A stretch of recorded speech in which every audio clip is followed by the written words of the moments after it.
Hi, I'm Kirby Allison, founder of the Hanger Project. The purpose of this video is to help you understand the differences between wax and cream polishes and understand how to use both to keep the best care possible of your leather dress shoes. So the fundamental differences between wax and cream polish is that a cream polish is more for nourishment and recoloring, and a wax polish is primarily for really providing those hard waxes in order to create that high shine. Now with the cream polish, we recommend applying it to the entire shoe, either with a shoe shine dauber or a cotton chamois, and then buffing it off with the horsehair brush. And you can do that 2 or 3 times. Now wax polish is going to have a higher concentration of hard waxes. Now this is going to help provide that hard protective wax barrier to the shoe that is going to protect it from any type of water and then small light scuffs and scratches. You want to be careful about applying too much wax to the areas of the shoe that bend, like the vamp, because what happens with a hard wax polish is once those waxes dry, if you bend the shoe, those hard waxes are going to crack and provide or produce a kind of a white substance across that area. So we really recommend using the hard wax primarily. You can do 1 or 2 coats on the shoe, but we really recommend concentrating the hard waxes where you want that high shine, which is on the toe box and the hindquarters. Before you apply any polish, provided that your shoes aren't particularly dirty, just buff them off with a horsehair brush just to remove any type of surface dirt. Now if you have surface dirt that is more than what a shoe shine brush can remove, then I'm going to recommend using something like a leather cleaning soap in order to actually shampoo the leather. But here, these Gaziano and Girlings aren't that dirty, so just buffing them with a horsehair shoe shine brush is fine. Next, I'm going to apply my cream polish. Now again, the important thing to remember with cream polish is that you really want it to be able to soak into the leather. So the longer that you leave a cream polish on the shoe, the better. There's really no limit. I mean, you can polish your shoes and then leave the cream polish on overnight and buff it off in the next morning. It's not going to damage your shoes. Now the Saphir Medallion or Pomadir cream polish, there's 13 different colors. Now the important thing to remember with color matching is you just want to get close. A lot of people call us and they want an exact match for their particular pair of shoes. And even with 13 different colors, it's impossible to find an exact match.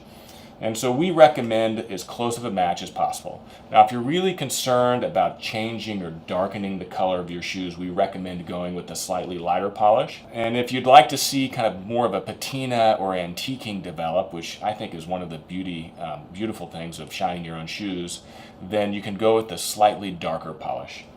All of these polishes have a relatively light pigment compared to like a shoe dye. So there's nothing that you can do that's ever going to ruin your shoe. And if you shine your shoes with some polish and you don't like how they turned out, then you can use some of the Saphir Reno Matte to pull that polish off and restore it back to the original finish. So here, these are a burgundy pair of shoes. I've got the burgundy Saphir Medallion or Pomadir shoe cream. And what I like to do is apply a little bit of cream polish using a chamois, and then I use the top of the lid as a palette just to make sure that I'm not applying too much polish. And I'm just going to start massaging it into the leather, applying moderate to firm pressure, just to really kind of help work that in there. Less is more, right? So you want to be applying enough polish that you're covering the entire surface of the leather, but you don't want so much polish that you see real visible buildup or gunking. And the reason is just because it's going to be harder to remove that polish with the horsehair brush in order to produce that shine. So with this cream polish, I'm just massaging it into my leather over the entire surface of the shoe. You can go over each section multiple times. It's not going to be a problem. Once I'm comfortable with the amount of coverage I have, then I'm going to set this shoe aside and let it at least absorb the nutrients from this cream polish for 5 minutes. So after you've allowed the cream polish to absorb into the leather, then take a horsehair shoe shine brush and you want to buff that polish off the shoe. What you're looking to do is to really, to buff off any excess or uneven polish that's been applied. And then, the heat and the friction from the horsehair shoe shine brush is going to bring up the temperature of those waxes and, glassage or kind of gloss them over. with a cream polish, you're going to be able to get like a nice soft patina, like a nice soft shine. You're never going to be able to produce a high gloss shine with the wax alone. So it really goes to personal preference whether or not you just stop with the cream polish or you feel like you want to continue on to using a wax polish. So I'm just using, very light pressure, and then just buff until you see that, any type of, uneven buildup has been removed, and then you, are able to produce the desired shine.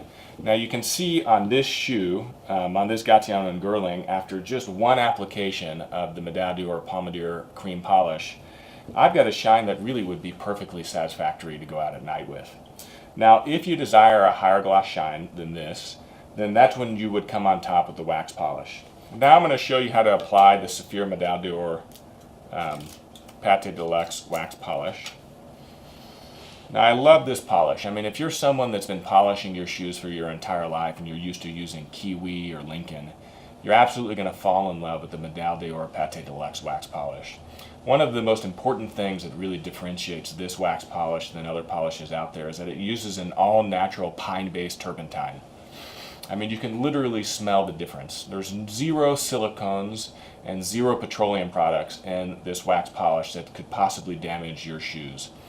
The other thing is that it uses a really high concentration of Montan beeswax, Montan wax and beeswax, and that's what produces that nice hard wax finish that's going to give your shoes a beautiful shine.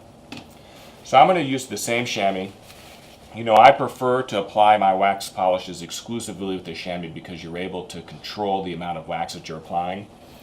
And again, less is more, right? So I'm just putting enough wax polish onto my chamois, so that it's not gunking. And then I'm just going to start applying this wax polish, the same way that I did with my cream polish. Now the first 1 or 2 coats you can really take across the entire shoe. But beyond 1 or 2 coats, you're really going to want to avoid this vamp, because once that hard wax dries and then you go outside and you begin walking in your shoe, you really will see those hard waxes break and produce a little white buildup. So I'm going to let this wax polish dry. And again, anywhere from a minute, to 3 to 5 minutes is enough. So what I normally recommend is setting one shoe aside while you're working on the other.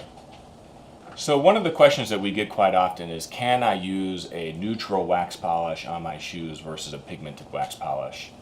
And the answer is absolutely. Now, if you're someone that's got like 30 different pairs of shoes and you've got every single color of our pigmented cream polish, then you can absolutely just use a neutral wax polish solely for the purpose of building up that wax finish. Now, you're not going to be adding any pigment with a neutral wax polish, but you might not need to if, the finish of your shoes is already fine, or you've recently renewed that finish with a pigmented cream polish. So now that this wax polish is dried, I'm going to take my horsehair brush and just buff this off. Now with the hard wax polish, you're absolutely going to find yourself spending a little bit more time buffing than you will with the cream. So again, using kind of a moderate to firm pressure, just buff the wax polish off until you see a nice shine develop. And there you have it. So you can see that the shine of this Gatian and Girling shoe has certainly been elevated with just 1 coat of the Pâte de Luxe wax polish. Now, in this case, I'd say 1 coat's fine for me. But if you desire a higher gloss shine, you can absolutely provide additional coats. But I just caution that you do want to limit the amount of hard wax that you're applying on the vamp, because the moment that you start walking, you're going to see those hard waxes crack and leave a light residue. Now, if that happens, all you have to do is just brush them off with a horsehair brush, and that'll take care of the problem. But you don't want to get out in the day and realize that you don't have your horsehair brush and you've got white residue all the way across your vamp. So thanks for joining us. If you have any questions about this tutorial or any other shoe shine questions, feel free to ask your questions in the comments section or email us at shoeshine@hangerproject.com, and we'll be happy to answer those questions. Thanks again for joining us. I'm Kirby Allison.